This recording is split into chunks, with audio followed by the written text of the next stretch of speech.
గమనించండి. పర్సనల్ లైఫ్ను బట్టి కానివ్వు. వినాలి ఈ మాట. మనలో ఉండే లోపాలను పొరపాట్లను బట్టి కావచ్చు మన మీద తక్కువ తలంపులు ఉంటాయి. కొన్నిసార్లు మనలో అంత తెలివి తేటలు లేకపోతే కూడా మన మీద తృణీకార భావం ఉంటుంది. మన వాళ్ళకు ఉంటుంది, మనకు కూడా ఉంటుంది. చాలామంది వెధవల్ని చూశాను కానీ రేయ్ నీలాంటి వెధవని ఇంతవరకు చూడలా అని మనోళ్ళు అనొచ్చు. ఒక్కోసారి నీవు పిచ్చి పనులు చేసుకొని నెత్తికి తెచ్చుకొని నిన్ను గురించి నువ్వే అనుకోవచ్చు. నేను ఎదవల్ని చూశాను కానీ నా అలాంటి ఎదవని ఎప్పుడూ చూడలేదు. ఏందన్నా అంత మాట అనుకున్నావు అంటే మరి ఎదవ పని కాకపోతే ఏంది ఇది? అవతల వాళ్ళు ఎంత తెలివితేటలతో బతుకుతున్నారు. నా పిచ్చితనం ఏంది, నా దరిద్రం, నా వెధవతనం ఇది, నా అసమర్థత అని మనల్ని మనం తృణీకరించుకునే అనుభవం మనకు లేదా? నేను ఒట్టి తిక్కలదాన్ని, అరబంధురాల్ని, లేకపోతే నేను ఒక వెర్రిదాన్ని, నేను ఒక పిచ్చిదాన్ని అని ఎప్పుడు అనిపించలేదా నీకు? అనిపిస్తే చేయొద్దు. నాకంత తెలివి లేదు, నాకంత జ్ఞానం లేదు అని నీకు ఎప్పుడు అనిపించలేదా? ఇతరులతో పోల్చుకున్నప్పుడు నువ్వు తక్కువగా ఎప్పుడు కనపడలేదా? మరి చెయ్యి ఎత్తవే, దీనికి ఎత్తొచ్చు చెయ్యి. నీకు ఎప్పుడు అనిపించలేదా?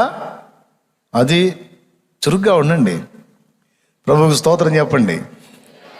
హల్లెలూయా. చాలాసార్లు అనిపించి ఉండొచ్చు. మన దృష్టికి మనం జ్ఞానహీనులం కనపడవచ్చు, తెలివితేటలు లేని వారిగా కనపడవచ్చు, అపవిత్రులంగా కనపడవచ్చు. మనుషుల దృష్టిలో మనం ఎన్నిక చేయదగిన వారముగా కనబడకపోవచ్చు. కానీ దేవుడు నిన్ను నన్ను అందరిలాగే చూస్తున్నాడా? నిన్ను నువ్వు చూసుకున్నట్టే, మనుషులు నిన్ను చూసినట్టే దేవుడు అట్లనే చూస్తున్నాడా? నిన్ను దేవుడు అంత వెధవనుకుంటే, అంత వెధవరాలు అనుకుంటే, అంత పనికిమాలినోడు అనుకుంటే, పనికిమాలింది అనుకుంటే, ఎన్న తగనిది అనుకుంటే, వ్యర్థమైనది అనుకుంటే నీకోసం ప్రాణం ఎందుకు పెడతాడు? ఇప్పుడు నీ దృష్టికి నువ్వు అట్లా ఉండొచ్చు సార్, మేడం, నీ దృష్టికి నువ్వు అట్లా ఉండొచ్చు, నీ వాళ్ళ దృష్టి కూడా అంతే ఉండొచ్చు. కానీ దేవుని దృష్టికి నువ్వు విలువైన పాత్రవి.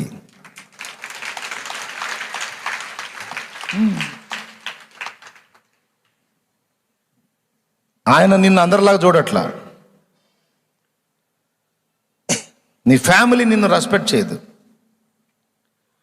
ఒక సామాన్యపు అధికారి దగ్గరికి నువ్వు వెళ్తే గేటు తీరు నీకు. కానీ నువ్వు వెళ్ళి మోకాళ్ళ మీద కూర్చుంటే పరలోక సింహాసనం మీద కూర్చున్నట్టు దిగి నీ దగ్గరికి వస్తాడు.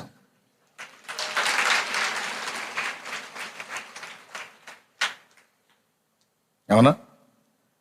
ఒక ప్రభుత్వాధికారి, ఒక ఎమ్మెల్యే స్థాయి వ్యక్తి రావాలి నీ దగ్గరికి అంటే ఒక రేంజ్ నీకు ఉండాలి. నువ్వు వెళ్ళి బయట నిలబడితే నీకు వచ్చి గేట్ తీయాలి అంటే ఒక రేంజ్ నీకు ఉండాలి. ఏ రేంజ్ లేకుండా ఒక సామాన్యుడిగా పోయి నిలబడితే పొద్దున పోయి సాయంత్రం దాకా నిలబడ్డా నిన్ను పట్టించుకునే దిక్కు ఉండదాడా? ఉండదా? అదే ఒక రేంజ్ కలిగిన వ్యక్తి పోతే డైరెక్ట్గా గేట్ తీయబడిద్ది, లోపలికి వెళ్ళిపోద్ది కారు.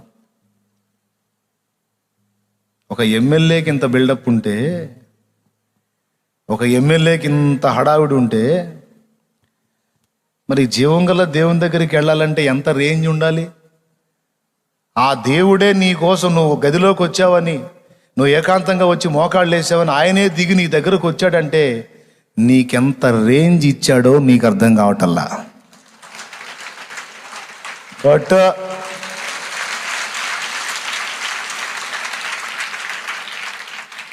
నేనేమన్నా మునగ చెట్లు ఎక్కిస్తున్నానా? మరి ఎందుకు నాకెళ్ళి అనుమానంగా చూస్తున్నారు? ఆహా, ఏం ఎక్కిస్తున్నావు అన్నట్లు ఎక్కిస్తున్నానా? ఉన్నదే చెబుతున్నానా? చెప్పండి నాతో ఫ్రీగా. ఉన్నదే చెబుతున్నానా లేదా మునగ చెట్లు ఎక్కిస్తున్నానా? మరి ఆయన ఎక్కడ? ఇక్కడున్న ఎమ్మెల్యేలు, ఎంపీలు, మంత్రులు, ముఖ్యమంత్రులు వీళ్ళందరూ ఎక్కడ?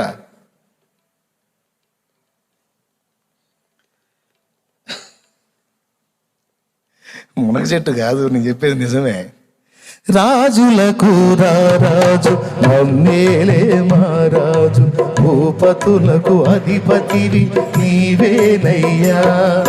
రాజులకు రారాజు మమ్మేలే మహారాజు, భూపతులకు అధిపతివి నీవేనయ్యా.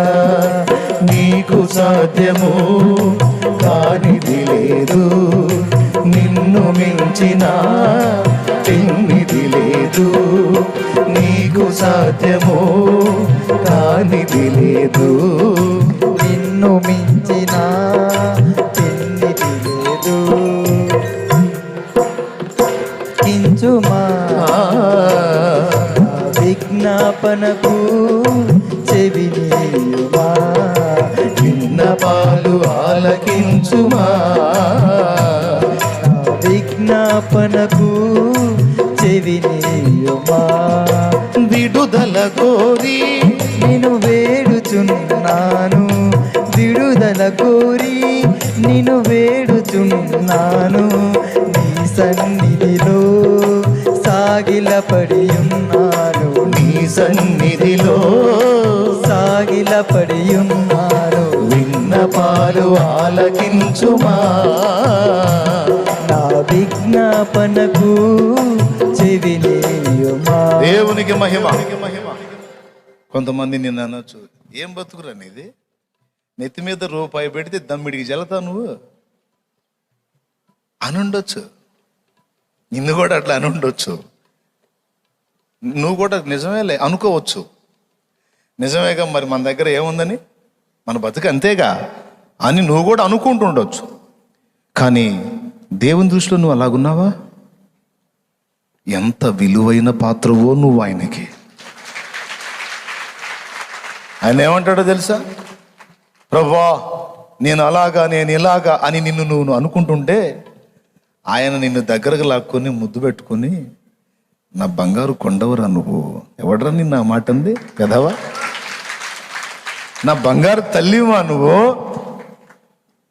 చక్కగా దగ్గర తీసుకొని నుదుటను ముద్దాడి, నా బంగారు కొండవమ్మా నువ్వు, ఈ చేతులతో చెక్కుకున్నాను నిన్ను, ఈ చేతులతో చేసుకున్నాను. ఎవడో వెధవ అన్న మాటకి నువ్వు ఎందుకు అట్లా బాధపడతావు? అసలు నిన్ను గురించి నువ్వెందుకు అట్లా అనుకుంటున్నావు? లేదు లేదు, నా హృదయంలో నీకు స్థానం ఉంది. ఎవడో పట్టించుకుంటే అంత, పట్టించుకోపోతే అంత, ఎవడో లక్ష్య పెడితే అంత, లక్ష్య పెట్టకపోతే అంత. ఏడిశారు, నా గుండెల్లో నీకు స్థానం ఉంది నా బిడ్డ అంటాడు ఆయన. ఇంకేం కావాలి నీకు? గుర్తింపు దొరకాల్సిన దగ్గర నీకు గుర్తింపు దొరికింది. ఇంకా ఈ లోకంలో గుర్తింపు లేకపోతే మాత్రం నష్టం ఏంటంట? ఏమంట? ఇక చింత లేదు. కానీ మనుషులు అట్ట చూడరే. మీకందరికీ నేను ఎలాగున్నా, ఒకసారి ఒక స్టోరీ చెప్పాడు సొలొమోన్ అన్న, గుర్తుందా? బహిరంగ సభ ఒకటి, పెద్ద సభ ఎట్లనే జరుగుతూ ఉంటే ఇక్కడి నుంచి ఈ ఉమ్మి గారత, జుట్టంతా చింపిరిగా దష్టు కొట్టుకుపోయి, ఏమండి ఒక షార్ట్ లాంటిది ఒకటి వేసుకొని, చినిగిపోయిన షర్ట్ వేసుకొని అసహ్యంగా ఉన్న ఒక వ్యక్తి వచ్చి, మైక్ ఇవ్వా నేను మాట్లాడతా అంటున్నాడు. ఆ పాటలు పాడుతున్నారు, ప్రసంగికుడు ఇంకా రాలేదు, ఆయన రావటం లేట్ అవుతుంది, వీళ్ళేమో పాటలు పెంచి పాడుతూ ఉన్నారు. ఆయన వచ్చిన దాకా పాడిందే పాడి, ఇతను వచ్చి అంటాడు, నాకు మైక్ ఇవ్వండి, నేను 2 మాటలు యేసయ్య గురించి చెప్తా అంటాడు. వీడెవడరా బాబు, నువ్వు పోరా నాయనా, నీ అవతారం నువ్వు కంపు కొడుతుంది అంటే, కాదు 2 మాటలు మాట్లాడిస్తే నేను పోతా, లేకపోతే నేను పోనని ముందుకేసాడు. విసిగిస్తున్నాడు. ఆ చూసేవాళ్ళకి చిరాకు పెట్టారే, బాబు తగలబెట్టండి రా నాయన, వాడు ఏం చెబుతాడో చెప్పనేయండి, ఆ చెప్పి పోతాడుగా కానివ్వండి అన్న. సరే రారా బాబురా, నువ్వు నీ అవతారం, నీ ఉమ్మి, నీ జుట్టు, రా చెప్పు అని మైక్ ఇచ్చారు. మైక్ తీసుకున్న అతను అన్నాడు, నా జుట్టు, నా గడ్డం, నా బలహీనత, నా వస్త్రాలు దుర్గంధ భరితుడున్నాయి, హేయంగా ఉండి మీరందరూ మెచ్చుకోవటానికి ఏమీ లేదు కదా నా దగ్గర, చాలా అసహ్యంగా ఉన్నా కదా, చాలా బలహీనంగా ఉన్నా కదా, చాలా దుర్గంధపూరితంగా ఉన్నా కదా, మీరు నన్ను తాకేదాన్ని కూడా ఇష్టపడరు కదా. నాకు కూడా తెలుసా సంగతి, నేను ఇలా ఉన్నానని. కానీ మీకు తెలియని సంగతి ఒకటి తెలుసా, నేను చెప్తా. మీకు తెలియని సంగతి ఒకటి నేను చెప్తా, ఏంటంటే నా ప్రభు ఇలాంటి వాడినైనా నా కోసం కూడా ప్రాణం పెట్టాడు. నా కోసం కూడా. మీరెవ్వరు నన్ను ఇష్టపడరో, మీరెవ్వరు నన్ను ప్రేమించరో, మీరెవ్వరు నన్ను తాకరో, మీరెవ్వరు గొప్పగా చెప్పడానికి నా దగ్గర ఏమీ లేదు. కానీ యేసయ్య నా కోసం కూడా ప్రాణం పెట్టాడు. మీరెవ్వరూ ప్రేమించకపోయినా నా యేసు నన్ను ప్రేమిస్తున్నాడు. ఈ మాటతో కూర్చున్న వాళ్ళ గుండె పగిలిపోయింది. ఇంకా ప్రసంగీకుడు లేదు, ఇంకో గీకుడు లేదు. ఆయనే మాట్లాడాలని మొదలు పెట్టారు. చెప్పాడు వాక్యం. ఫస్ట్ మాటకి గుండె పగలగొట్టాడు కదా, ఇంకేముంది. అంటే మనుషుల దృష్టి ఎలా ఉంటుందో, మనిషికి తన దృష్టికి తాను ఏమనుకుంటాడో అనే విషయాలు చెప్తూ ఈ పాయింట్ అందించాను. తనకే దృష్టి ఉంది, ఆ ఎదటోళ్ళు ఏమనుకుంటున్నారో, తన గురించి తానేమనుకుంటున్నాడో కాదు, తన విషయంలో ప్రభు ఎలాంటి ఆలోచన కలిగి ఉన్నాడో గుర్తుపట్టాడు. వాడు ధన్యుడో. కృంగిపోడో, నిరాశపడడో, నిరుత్సాహపడడో, ఆయన ప్రేమను బట్టి కుమిలి కుమిలి ఏడుస్తాడు. ఎంత ప్రేమ! నేను ఎవ్వరికీ నచ్చను కదయ్యా, నేను ఎవ్వరికీ ఇష్టం లేదు కదయ్యా, నీకెట్లా నచ్చాను?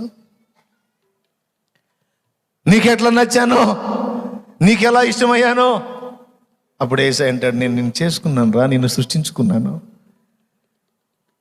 నిన్ను గురించి ఆలోచించి కావాలనుకుని నిన్ను నా చేతులతోనే నిర్మించుకున్నాను రా. వాడెవ్వడికి పట్టకపోయినా నువ్వు నాకెంతో విలువైన పాత్రవిరా అంటాడు ఆయన. అందుకే నీ కోసం నా కోసం కూడా వచ్చి ఆయన అరికాలు మొదలు నడినెత్తి వరకు నిలువెల్ల గాయపరచబడి ఆయన నెత్తురంతా ధారపోశాడు.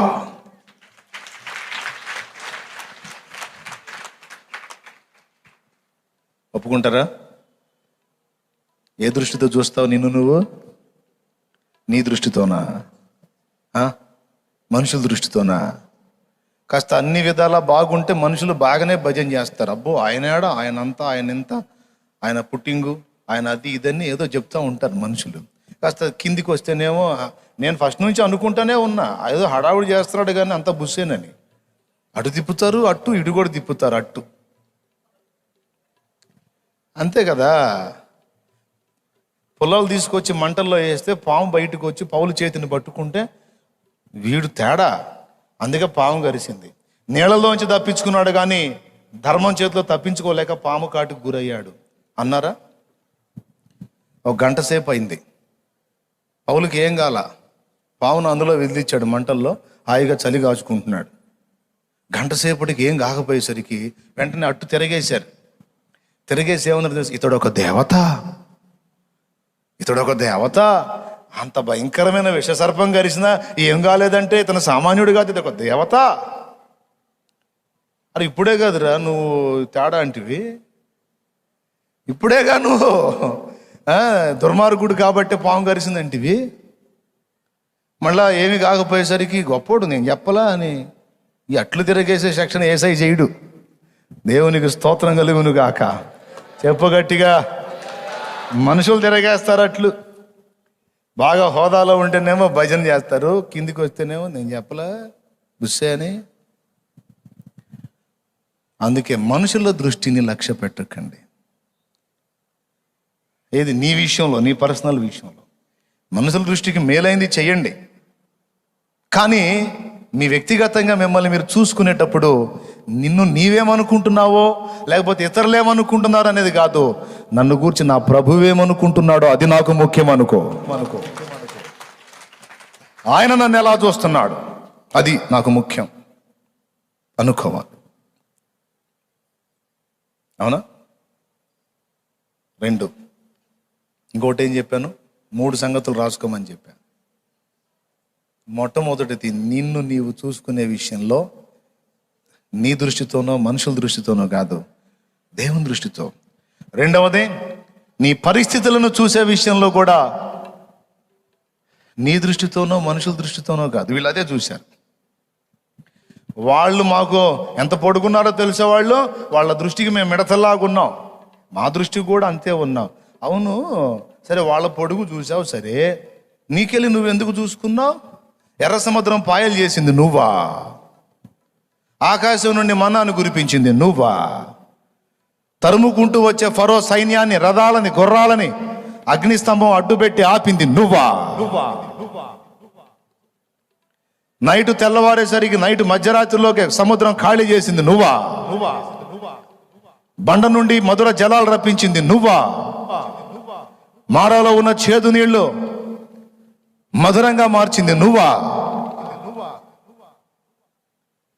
రెఫీదీం లోయలో అమాలేకుల్ని హతం చేసింది నువ్వా? ఎక్కడ నువ్వు? ఇశ్రాయేలీల గురించే కాదు, మీ పర్సనల్ లైఫ్లో ఆలోచించుకోండి. మీ జీవిత ఆరంభం నుంచి ఇప్పటిదాకా ఎన్నో కఠినమైన మజిలీలు దాటుకుంటూ వచ్చారు.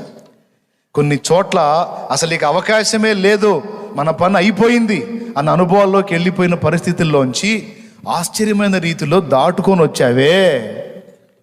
మరణ పడకలోకి వెళ్ళావు, చచ్చి బతికావు చాలాసార్లు. నిన్ను నువ్వు బతికించుకున్నావా? నిన్ను నువ్వు బాగు చేసుకున్నావా? ఎట్లా దాటావు ఆ మరణపు ఘట్టాలు? ఆ కఠినమైన పరిస్థితిలో, ఆ కఠినమైన శ్రమల కొలిమి నుంచి ఎలా దాటి ప్రయాణం ఇంత దూరం వచ్చావు నువ్వు? నీ శక్తే? వాళ్ళు ఏమనుకున్నారే? అంటే ఏంది? వాళ్ళు అంత పొడుగున్నారు కాబట్టి మనం వాళ్ళని కొట్టలేము, ఎందుకంటే మన బలం చాలదు, మనం వాళ్ళంత ఎత్తు లేము కదా అంటే అంతా ఈ మొనగాళ్ళు గెలుచుకొని వచ్చినట్టు మాట్లాడుతున్నారు. ఈ తన్నులు తినే మాటలు ఎవరి చేత? దేవుని చేత తన్నులు తినే మాటలు. ఇంతకాలం దాటించుకొచ్చిన వాడు ప్రభువే, ఇక ముందు దాటించేవాడు కూడా ప్రభువే. సుడిగుండాల్లో చిక్కుకుపోయావు, చిత్రంగా చేయి అందించి బయటికి లాగాడు. లేకపోతే ఆ స్టార్టింగ్లోనే నీ చరిత్ర అయిపోయేది. అన్నిట్లో కాపాడబడి అన్ని విషయాల్లో ఒడ్డెక్కి ఇప్పుడేమో అన్ని నువ్వే డీల్ చేసేటట్టు మాట్లాడుతున్నావు. ఏమనాలి నిన్ను? దేవుని బాధ అది. అప్పటిదాకానేమో దేవుని అండ పట్టుకొని ప్రయాణం చేసి అక్కడికి వచ్చి వాళ్ళు ఓన్గా డీల్ చేసినట్టు మాట్లాడా. అలా చూడటం వల్ల వాళ్ళకే నష్టం, దేవునికేమో నష్టం లేదు. ఒరే బాబు, పరిస్థితులైనా, ప్రతికూల పరిస్థితులైనా మీరు మీ దృష్టితో చూస్తే చస్తారు. ఎంతటి పరిస్థితులైనా నా దృష్టితో చూడటం నేర్చుకోండి, అప్పుడు బయటపడతారు. హల్లెలూయా.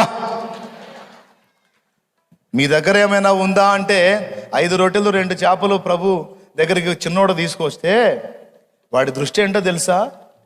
నా చేతిలో ఉన్న 5 రొట్టెలు 2 చేపలు నాకే చాలవు, ఇంతమందికి ఏం సరిపోతాయి? కానీ ఇవి యేసయ్య ఆశీర్వదించి విరిచాడంటే అందరికీ వస్తాయి. అది వాడి దృష్టి. వాడు రొట్టెల్ని వాడు ఆలోచనతో చూసుకోవాలా.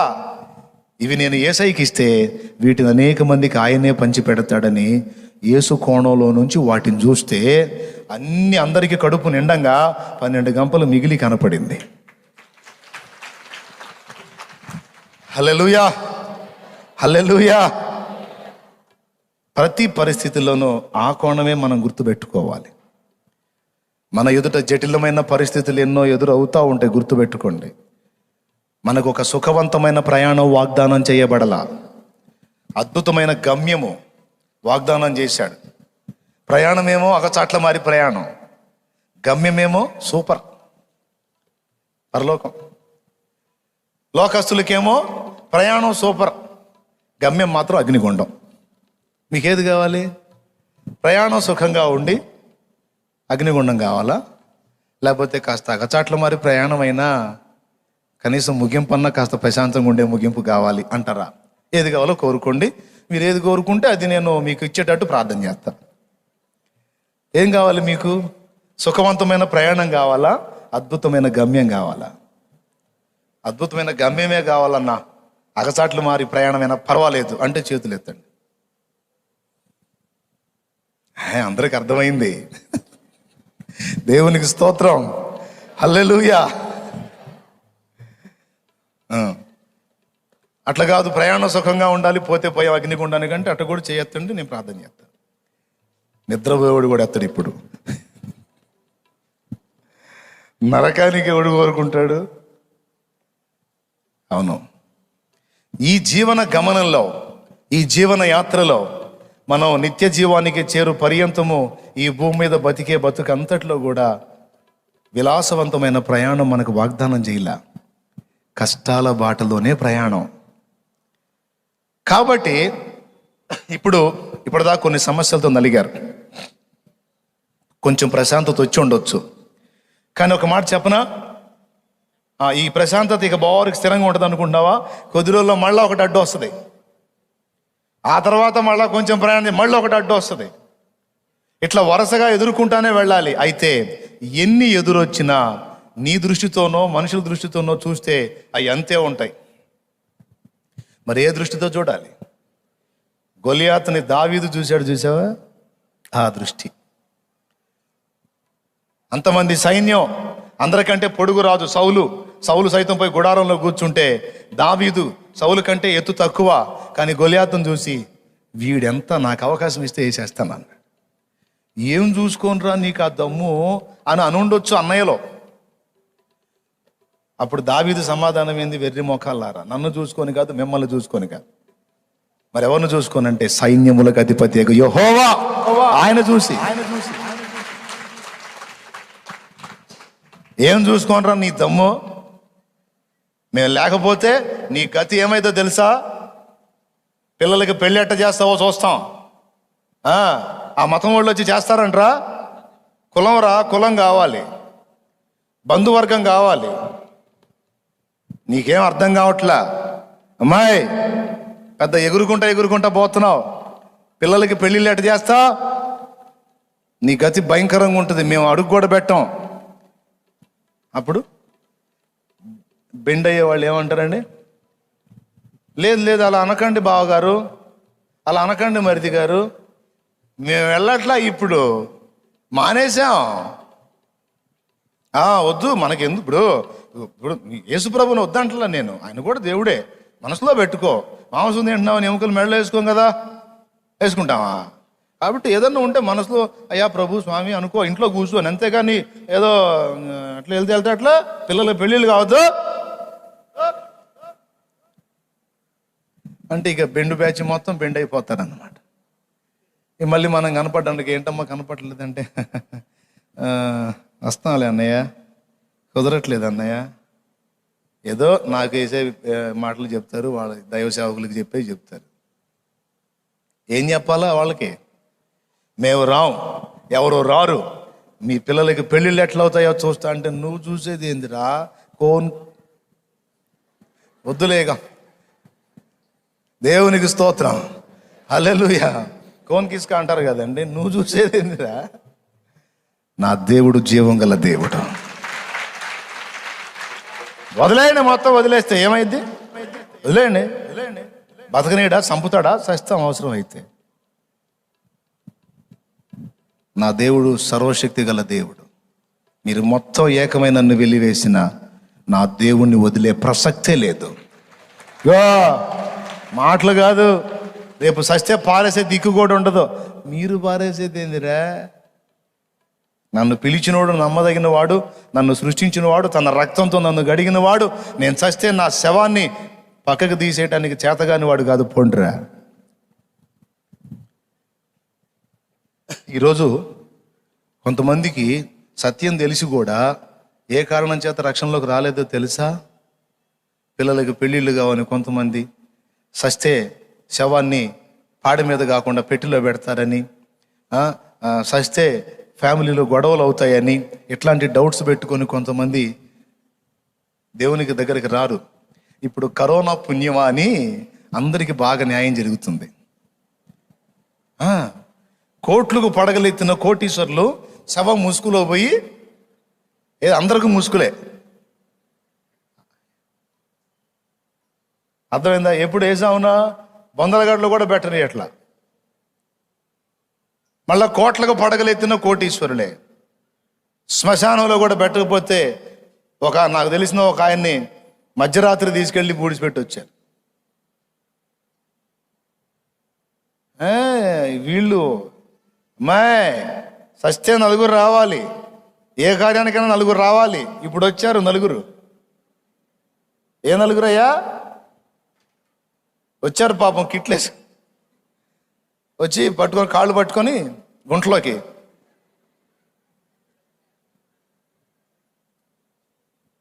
ఇదే టైంలో కూడా పరిశుద్ధులు నిద్రిస్తే పరిశుద్ధుల భుజాల మీద బాక్సులో ఉంచి కరోనాలైంది ఏదైనా సరే చక్కగా మొత్తం ప్యాక్ చేసి పడేసి ఏదో తగు జాగ్రత్తలు తీసుకుంటానే పరిశుద్ధులు వదిలేరా?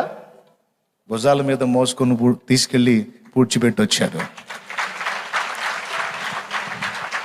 దేవుడు అన్యాయస్తుడు గాడు. ఆయన్ని నమ్ముకొని ఆయన కోసం నిరీక్షిస్తే నీ బిడ్డలకి పెళ్ళి ఆయన చేస్తాడు. కొద్దిగా ఓర్చుకోవాలి. ఎందుకు మరి చేయట్లేదు ఏంది? నా తపన తీర్చట్లేదు ఏందంటే తీరిద్ది, మంచిది ఇద్దామని ఆగాడు. నీకేమో దడ ఎక్కువ. ఏదో ఒకటంటే కానీ మరి దేవునికి స్తోత్రం కలుగును గాక. హల్లెలూయా. అన్యాయం చేస్తాడా? మోసం చేస్తాడా? నీకు బెదిరించే వాళ్ళు చేస్తారు మోసం. ఇప్పుడు రమ్మని ఏ బంధువునా మరి కరోనా పేషెంట్ దగ్గరికి దమ్ముంటే సై రమ్మని. అంతకుముందు కదిలిస్తే పిలిచినా పిలవపోయినా బాగున్నారా అనుకుంటూ వచ్చి జ్వరపడేవాళ్ళు ఇప్పుడు ఆ ఇంట్లో కరోనా పేషెంట్ ఉన్నాడంటే అవతల బజార్లో గుండా పోతున్నారు. ఎక్కడా? కానీ దేవుని బిడ్డలు, దేవుని ప్రేమ, తగు జాగ్రత్తలు తీసుకుంటానే సహోదరులను భద్రపరిచి కాపాడుకునే పరిస్థితి.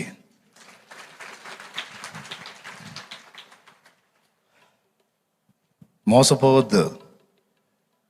పరిస్థితులు కావచ్చు, ఏవైనా సరే మనుషులు భయంకరంగా చూపిస్తారు, భయపెడతారు. కరోనా వచ్చిన వాళ్ళు కూడా ఏందో కొంచెం ఆయాసం వచ్చినట్టుందిగా, కొద్దిగా పైకి లాగుతున్నాడుగా, ఇదేదో కొంచెం తేడాగానే ఉంది అంటా ఉంటానుగానే ఇంకా ఇది ఎక్కువైపోయింది, అసలు పోవటం జరిగింది. వాళ్ళ సానుభూతికి ఓ దండం, వాళ్ళ పరామర్శకు ఓ దండం. ఉంచితే ఉంచాడు, తీసుకుంటే తీసుకున్నాడు, యేసు రక్తమే జయం. వీళ్ళు వచ్చి చూసి బారెడంగా ఉండి దగ్గరికి పోతే కరోనా షాక్ కొట్టిద్దేమో అన్నట్టు, ఏమండి కరోనా షాక్ కొట్టిద్దేమో అని బారెడంగా ఉండి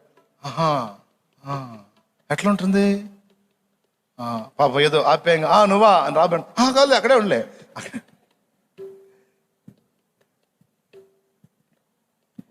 ప్రియులారా, దేవుడు మన పరిస్థితులన్నిటినీ ఆయన కోణంలో నుంచి చూడాలి. లోకం మొత్తానికి గొప్పదైంది, నా దేవునికి గొప్పది కాదు, ఆఖరికి కరోనాతో సహా. హల్లెలూయా. అనుమతించిన దేవుడు ఒక సైగ చేస్తే ఎంత లావుది కూడా అడ్రస్ లేకుండా పోయింది. హల్లెలూయా. ఏమంటారు? కాదా? మరి జబ్బు విషయమే కాదు, అప్పుల విషయమే కాదు, ఇతర ఏ జబ్బులు, ఏ కరోనానే కాదు, ఏ రోగమైనా, ఏ సమస్య అయినా, ఏ ప్రతికూల పరిస్థితి అయినా ఎవరండి? కృప చూపే దేవుడు మనకు తోడై ఉంటే అన్నిటినీ ఆయనే అధిగమింపజేస్తాడు, అన్నిటినీ తొలగిస్తాడు.